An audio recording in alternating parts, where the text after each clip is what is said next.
예수님의 십자가의 고난의 사건을 같은 마음으로 값어서 삼으라.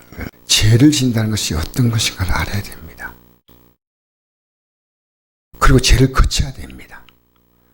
여러분, 명절 지나서 어떤 생각이 듭니까? 우리는 명절에 우리의 중심에 딱 깔려있는 게 있습니다. 죄 짓지 말아야 되겠다. 죄가 뭔지 압니까? 여러분, 세상이 말하는 죄는 나쁜 짓이다 생각하지만 성경이 말하는 것은요, 하나님의 뜻입니다. 근데 우리의 죄를 위해서 예수님이 받아주셨어요. 그러니까 이제는 죄 지면 안 돼요. 삶의 기준이 하나님이 아니면 행동할 때 하나님이 어떻게 생각하실까? 하나님이 그걸 보고 어떻게 하실까? 그건 굉장히 중요한 우리의 삶의 기준이에요. 저나 여러분이나 죄에 대해서는요, 민감해야 돼요. 죄는 모양도 버려야 됩니다.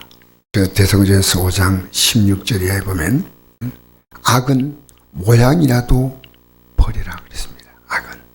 우리 명절 지나면서 가족 간의 관계도 회개할 죄가 있어요. 하나님 옆에서 볼 때. 내 어제 어떤 분이 나인데 이런 얘기를 하셔요. 자기네 가족들을 만나고 싶지 않다는 얘기를 하더라고요. 만나면 자꾸 싸우니까. 복음을 전하면 그 복음을 받는 분이 형제들이 잘 봐주면 좋은데 자꾸만 이렇게 분쟁이 생기니까 안 만나겠다는 얘기를 했습니다.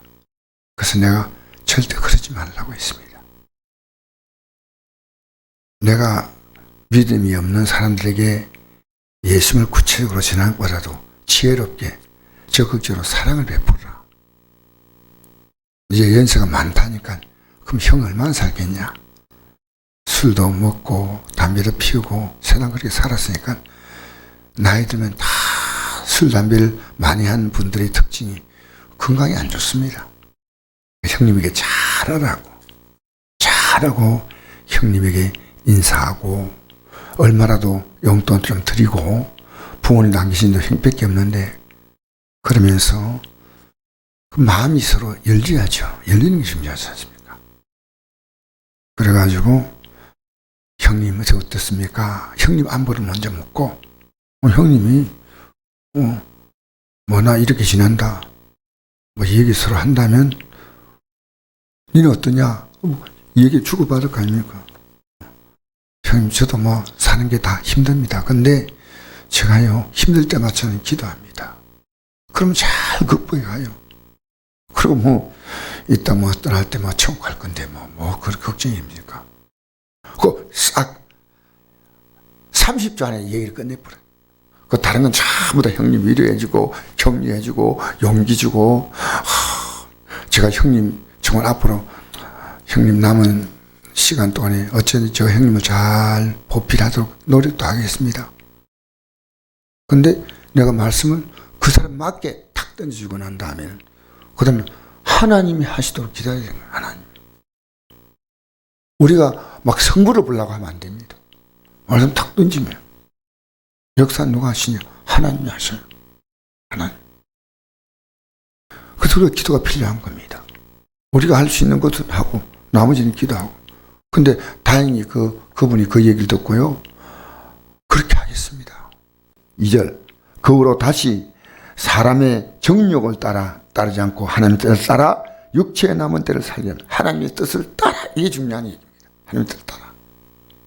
자, 너희는 그러니까 음란과 정욕과 술 취함과 방탕과 향락과 부만 우상 숭배라지 이방인의 뜻을 따라 행한 것은 지나간 때로 족하도다. 불신자가 살아가는 삶과 하나님이 자녀가 살아가는 삶은 완전히 다릅니다. 왜? 불신자는요 이 땅에 사는 게 전부예요. 하나님 백성 뭡니까? 한나라가 전부예요. 맞죠? 한나라 바라보고 살지 않습니까? 그러니까 이제 지난날에 이렇게 살던 삶은 우리와 관계없습니다. 살다 보니까 이러므로 너희가 그들과 함께 그런 극한 방탕에 타람질하지 않은 것을 그들이 이상하게 비방하나.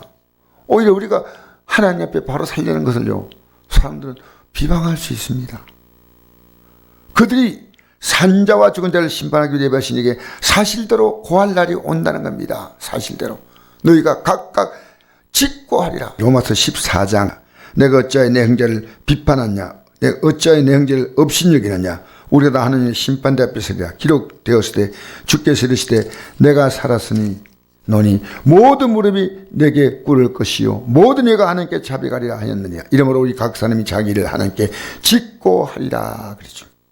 직접 내가 그분 앞에서 내가 살았던 삶을 그대로 다 말할 때가 옵니다. 그날에 부끄러운 자가 되면 안 됩니다. 6절에 이거 좀 어려운 구절이죠. 이를 위하여 죽은 자들에게도 복음이 전파되었으니 이는 육체로는 사람으로 심판을 받으나 영으로는 하나님을 따라 살게 하려 함이라. 여러분, 죽은 자에게 복음이 전파되었다. 7절에 보니까 이 말씀 있죠. 만물의 마지막에 가까웠으니 이렇게 나오잖아요. 그러니까 이 죽은 자는 예수님이 재림하기 전에 이 땅에서 죽은 자입니다. 육체가 죽은 게 심판이에요. 근데 그날에 영으로 이제 하나님과 함께 따라 살게 하려 합니다.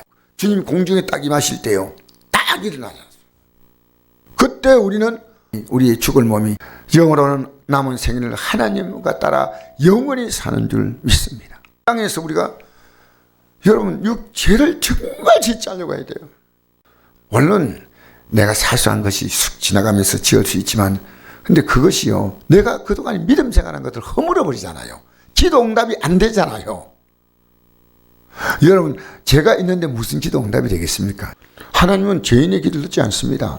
죄인의 기도는요, 너희가 이사야서 59장 1절 보니까 여호와께서 손이 짧아 너희를 구원하지 못함도 아니고 귀가 가려 듣지 못한다고 눈이 없어도 보지 못합니다. 너희와 나 사이에 죄가 있다는 겁니다. 여러분, 우리는 가족 간의 관계도 함부로 살지 마세요. 우리는요, 목사와 성도와의 관계도 마찬가지입니다. 저는 여러분에게 죄를 지으면 안 돼요. 여러분 저에게 죄를 지으면 안 돼. 제가 강단에서 말씀 전할 때요, 여러분 정말 목사님이 전하는구나 하지 마세요. 목사는요, 하나님 말씀은 전하도록 부름받은 거예요.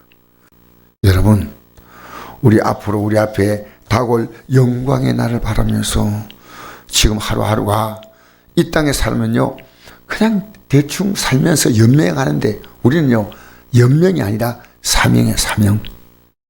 이 땅에 살아야 있을 이유가 분명한 것이 사명이고요, 이 땅의 삶을 끝인장 이렇게 살아가는 것이 연명이에요. 연명. 좀 재밌게 살고 명절 만나니까 친구들 가족들만 만나가지고 술 먹고 마시고 떠들고, 그 연명입니다. 우리는 찬란한 꿈을 갖고 있습니다. 우리는 영광된 미래를 갖고 있습니다. 그래서 명절이 오다도 우리의 기분이 안 흔들려요. 우리 안에 깔려있는 생각과 하나님 없는 백성들이 깔려있는 생각이요, 하늘과 땅 차이, 하늘과 땅 차이. 우리는 가족을 만나도 어떻게 복음 전할까, 어떻게 하나님께 접근시킬까, 그게 우리 관심이에요. 인간적으로 만나서 웃고 즐겁게 지낼 수 있겠지만 사람은 웃고만 즐길 수 있는 거 아닙니다. 근데 명절 만나보면요, 정말 좋은 일도 있겠지만 또 가슴 아플 때도 있습니다. 그러나 우리는요, 땅의 소망이 아니라 하늘의 소망 가지고 그들이 받아들일 수 있는 그 눈높이에서 살짝 접근해야 됩니다. 살짝. 여러분 가족 가운데 아직도 혹시 안 믿는 분이 있으면요, 복음을 가지고 살짝 접근하세요. 그러면 마음을 조금씩 열려요. 여러분 믿는 자로서 우리의 믿음은요, 내 가족들에게 보이지 않게 살아있는 복음이 됩니다. 내 행동 하나하나가. 여러분 오늘도 믿음으로 승리하는 하루로 사십시다.